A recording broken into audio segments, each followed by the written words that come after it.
Hello everyone, this is Mr. Akash Sharma and welcome to the Raghuvansh Government School. Student, this is your science period class 10 chapter 5. Okay, chapter 4 तक जो है हमारा complete हो चुका था, जिसका आपको पीडीएफ भी सेंड कर दिया जाएगा। उसमें से आप सभी को क्वेश्चन आंसर्स वगैरह को कंप्लीट कर लेना है। लेकिन उससे पहले जो चैप्टर 1, 2, 3 हैं, काफ़ी स्टूडेंट्स ने वो चेक नहीं करवाया अभी तक। तो जिन जिन के वो चैप्टर्स चेक नहीं हुए हैं वो चेक करवाएं, कंप्लीट करवाएं।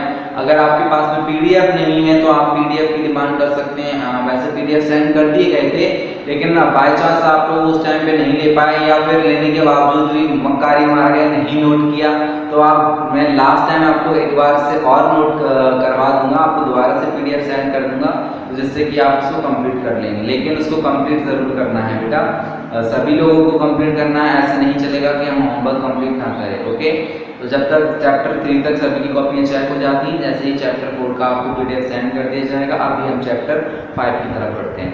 चैप्टर 5 जैसे कि एक्सप्लेनेशन तो आप सभी लोग देख ही रहे थे, लास्ट वीडियोस में भी, प्रीवियस चैप्टर के भी सभी एक्सप्लेनेशंस को देखे थे। तो ये जो केमिस्ट्री का हमारा चैप्टर है, लास्ट चैप्टर है, इसके बाद से हमारा फिर बायोलॉजी स्टार्ट हो जाएगा। चैप्टर 5 है, the name of chapter is periodic classification of elements. Periodic classification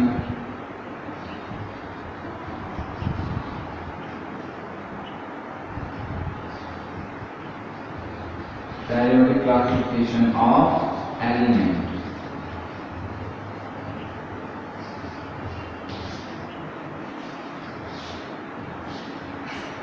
जैसा कि आपको चैप्टर के नेम से समझ में आ रहा होगा, पेरियोडिक क्लासिफिकेशन, हम सभी ने एलिमेंट्स के बारे में पढ़ा। एलिमेंट्स के बारे में हम सभी ने पढ़ा, जैसे कॉपर है, हाइड्रोजन, ऑक्सीजन, नाइट्रोजन और भी सारे अलग अलग, फास्फोरस, गोल्ड, सिल्वर, सभी अपने अपने जो एलिमेंट्स हैं, इन सभी एलिमेंट्स के बारे में पढ़ा। प्रीवियस चैप्टर्स में इनसे बहुत सारे रिएक्शंस के बारे में भी हमने पढ़ा कि कैसे इस टाइप से इनके रिएक्शंस वगैरह होते हैं, किस किस टाइप से ये बॉन्ड्स बनाते हैं, किस टाइप से ये वर्क करते हैं, इन सब के बारे में पढ़ा था। अब इस चैप्टर में हम इनकी सीरियलिटीज के बारे में पढ़ेंगे। जैसे कि ये सारे जो एलिमेंट्स हैं, अलग अलग एलिमेंट्स, इन सभी एलिमेंट्स को एक साथ नहीं खोजा गया था, एक साथ नहीं मिले थे, या ऐसा नहीं था कि ये हमेशा से थे तो सही, लेकिन नॉलेज में नहीं थे उस टाइम के साइंटिस्टों की, क्योंकि आज या कल में नहीं खोजे गए, लाखों, मतलब बहुत लॉन्ग टाइम हो गया इसको, तो हजारों सालों से ये सर्चिंग चली आ रही है। मतलब जब से साइंस बना होगा, जब से केमिस्ट्री बनी होगी। केमिस्ट्री किस बेस पे है? केमिस्ट्री का बेस ही है जो एलिमेंट्स है। जिस दिन से केमिस्ट्री बनी होगी उसी दिन से, और उससे भी पहले से सर्चिंग चल रही होगी। तो सबसे जो पहले जो एलिमेंट्स मिले उसका रिकॉर्ड जो है, आज तक भी सर्चिंग चालू है, ऐसा नहीं कि अब सर्चिंग बंद हो गई है। अभी तक के टोटल 118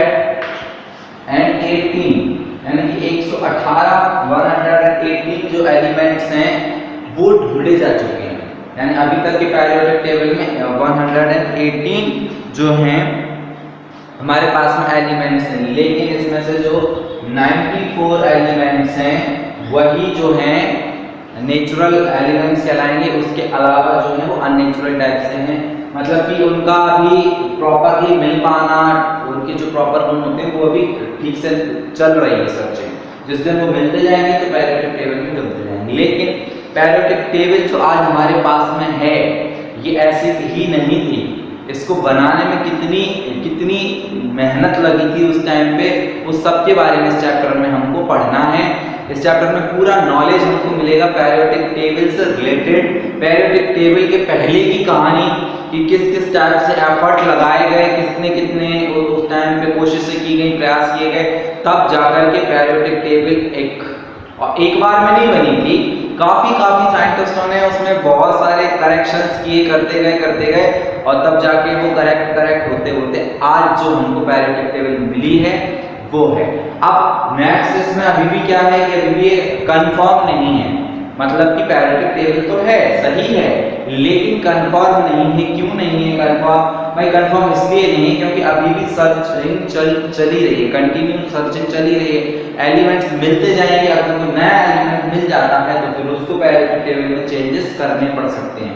जैसे कि यहाँ पे 94 है, 95 वाला कोई अगर और मिल जाएगा। तो फिर उसकी क्या क्या हैबिट्स हैं, उसकी क्या क्या क्वालिटीज हैं, उन सब के बेस पे फिर उसको पेरियोडिक टेबल में प्लेस किया जाएगा। अच्छा, आप सोचते होंगे कभी कभी पेरियोडिक टेबल क्यों बनाया गया, मतलब कैसे बनाया गया, क्या जरूरत थी पेरियोडिक टेबल बनाने की, पेरियोडिक टेबल का मतलब ही क्या है, इसका कोई वो तो है नहीं। हम सभी जानते हैं कि एल्यूमिनियम होता है, तो पेरियोडिक टेबल में अलग से बताने की क्या जरूरत थी। हम सभी जानते हैं सी कार्बन होता है, सी कॉपर होता है, तो इन सबको अलग से क्यों दिखाया गया है बेटा? इन सबको अलग से इसलिए दिखाया गया है पेरियोडिक टेबल में क्योंकि आज का जो पेरियोडिक टेबल है इसलिए हम इनको जानते हैं, क्योंकि हमने पेरियोडिक टेबल पढ़ा है ना, इसलिए हम जानते हैं कि Al एल्यूमिनियम है, Cu कॉपर है। लेकिन आज से जो टाइम पहले के टाइम जब पेरियोडिक टेबल नहीं था, उस टाइम पे सारे एलिमेंट मौजूद थे लेकिन उनका कोई रख रखाव नहीं था, कहीं कोई मतलब ऐसे भीड़ सी थी उस टाइम पे, तो कोई सिस्टमैटिक नहीं था।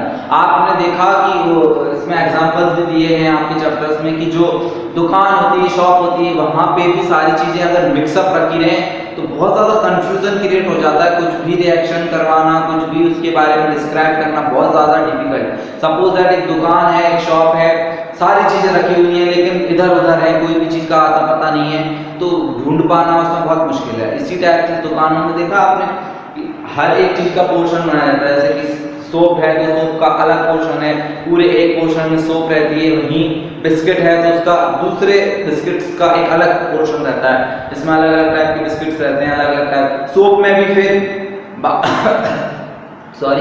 सोप में भी नहाने का सोप अलग होगा, वॉशिंग वाला जो सोप होता है वो कपड़े धोने का वो अलग होगा, तो अलग अलग टाइप से रखा जाता है ताकि कोई कंफ्यूजन क्रिएट ना हो।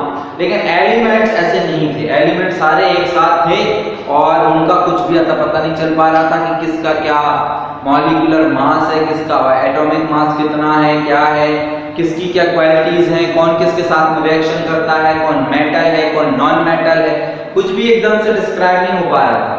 क्यों नहीं हो पा रहा था? क्योंकि वो सब मिक्सअप थे सारे के सारे, इसलिए पेरियोडिक टेबल बनाया गया। तो हमारा जो चैप्टर है ये पूरा पेरियोडिक टेबल को लेकर के ही है। पेरियोडिक टेबल बना तो पेरियोडिक टेबल बनने से लेकर के अब तक के जो उसमें करेक्शंस किए जा चुके हैं, अब आगे जो किए जाएंगे वो नहीं है, लेकिन जो अभी तक किए जा चुके हैं सारे करेक्शंस के बारे में इस चैप्टर को पढ़ना है। फर्स्टली जो आज का मैंने वीडियो है, आज की वीडियो में चैप्टर स्टार्टिंग का जो बेस है, क्योंकि ये लास्ट चैप्टर है केमिस्ट्री का, इसके बाद केमिस्ट्री फिनिश हो जाएगी, तो इस चैप्टर में पेरियोडिक टेबल दिया गया है। यानी कि जबकि मैं ये चाहता था कि इस चैप्टर को बुक वालों को सबसे पहले देना चाहिए था, फर्स्ट चैप्टर पे देना चाहिए, क्योंकि आपने सारे एलिमेंट्स दे दिए, सब कुछ रिएक्शंस हो गई, सब कुछ हो गया, और ये जो चैप्टर है ये पूरा बेस है, ये समझ लीजिए आप। हमने जो 4 चैप्टर्स पढ़े हैं उनका पूरा बेस हम इस चैप्टर को कह सकते हैं। क्यों कह सकते हैं? क्योंकि सारे एलिमेंट्स की प्रॉपर, क्योंकि हम उस टाइम पे डायरेक्टली उनके गुणों को डिस्कस करते थे। जैसे लास्ट चैप्टर आपको कार्बन अगर याद हो तो बोला गया कि इसकी 4 वैलेंसियां होती हैं, रिएक्शंस करता है, ऐसा वैसा, लेकिन क्यों करता है, कैसे करता है, क्या है क्या नहीं, वो तो सब पेरियोडिक टेबल से डिस्क्राइब होता है ना। अब पेरियोडिक टेबल का चैप्टर अगर सबसे पहले दिया होता तो बहुत ज्यादा फायदा होता, लेकिन ठीक है, हमको जैसा दिया है हमको वैसे रीड करेंगे। लेकिन अगर आप इस चैप्टर को अच्छे से कर लेते हैं तो सपोज अगर आप लोगों को कुछ भी समझ में नहीं आया हो या आया भी था तो उसमें कहीं कोई डाउट रह गया है, कुछ भी रह गया, तो वो आपका इस चैप्टर से क्लियर हो सकता है अगर आप इस चैप्टर को ध्यान से एक्सप्लेनेशन को देखते हैं, इसके सारे एग्जांपल्स वगैरह को ठीक से नोट करके रखते हैं। तो आज की वीडियो में तो इस चैप्टर का पूरा इंट्रोडक्शन टाइप से मैं आपको दे रहा था, पेरियोडिक टेबल के बारे में, एलिमेंट्स के बारे में थोड़ा बहुत मैंने बताया कितने क्या एलिमेंट्स हैं, कैसे कैसे अब इनकी सर्चिंग होगी, किस किस साइंटिस्ट ने क्या क्या रूल्स दिए, क्या क्या अपना अपना दिमाग लगाया, किस किस टाइप से इनकी सर्चिंग वगैरह हुई और क्या क्या करेक्शंस हुए, ये सब चीज़ें जानना बहुत ज़्यादा ज़रूरी है। क्योंकि करेक्शन का मतलब है कि एक साइंटिस्ट ने पूरे सपोज अगर एक एलिमेंट के बारे में पूरा डेफिनेशन दी, उसकी सारी क्वालिटीज़ के बारे में बताया, लेकिन दूसरे साइंटिस्ट ने आकर के उसी में कुछ ना कुछ मिस्टेक निकाली, तो हमको ये जानने को मिलेगा कि इस एलिमेंट के बारे में हम जो चीज़ें सोचते हैं या जानते हैं, दूसरे साइंटिस्ट ने उसमें से कुछ ना कुछ मिस्टेक निकाल करके उसको करेक्ट किया। यानी कि हमारी सोच का जो दायरा है वो कितना सही है, हम सोचते हैं कि ये एलिमेंट ये रिएक्शन कर सकते हैं, तो वो वाकई में कर सकते हैं या उसमें और भी कोई करेक्शंस होते हैं। तो इस चैप्टर में इन सभी चीज़ों के बारे में हम देखेंगे। ये चैप्टर का फर्स्ट वीडियो था, पार्ट 1 जिसको कहें तो एलिमेंट्स के बारे में, चैप्टर का इंट्रोडक्शन कह सकते हैं। नेक्स्ट वीडियो से अब हम बिल्कुल डीपली चैप्टर को पढ़ेंगे, क्योंकि अभी तो इंट्रोडक्शन ऊपर से देना बहुत जरूरी था, क्योंकि चैप्टर बहुत बेसिक है, बहुत बेसिक चैप्टर है। इसको अगर आपने स्टार्टिंग से पढ़ लिया अभी तो कोई मिस्टेक नहीं होगी आप लोगों से, ये कंफर्म है। लेकिन अगर आप चैप्टर को मिस करते हैं तो YouTube पे आपके वीडियोस रहते हैं, तो आप प्लीज़ उसको बाद में जाकर के देख लिया कीजिए, क्योंकि जब तक चैप्टर्स के वीडियोस को नहीं देखेंगे, PDF से आप ओनली नोट भी नहीं कर रहे हैं आपको, मैं तो ये भी नहीं कह सकता कि नोट करने से कोई फायदा नहीं, नोट करना है वो भी फायदेमंद है, क्योंकि रीड तो करना, चैप्टर तो ये है कि आज पढ़ लिया, YouTube पे अवेलेबल है, आप कभी भी देख सकते हैं, लेकिन PDF हमेशा अवेलेबल नहीं रहते हैं। अभी मेरे पास 4 चैप्टर तक के PDFs हैं, तो वो मैं आपको सेंड कर दूंगा, लेकिन हमेशा थोड़ी ना उसको साल भर में संभाल करके रखूंगा। आधा साल होने के बाद कोई कहे सर फर्स्ट चैप्टर का PDF सेंड कीजिए, so that's not possible to carry. इस चैप्टर को मैं हमेशा कैरी करके रखूँ, इसलिए अभी आपके पास PDF अवेलेबल है तो उसको आप नोट जरूर कर लें, ताकि आगे चल के आपको कोई भी प्रॉब्लम नहीं हो। Okay student, thank you for watching, stay home and stay safe.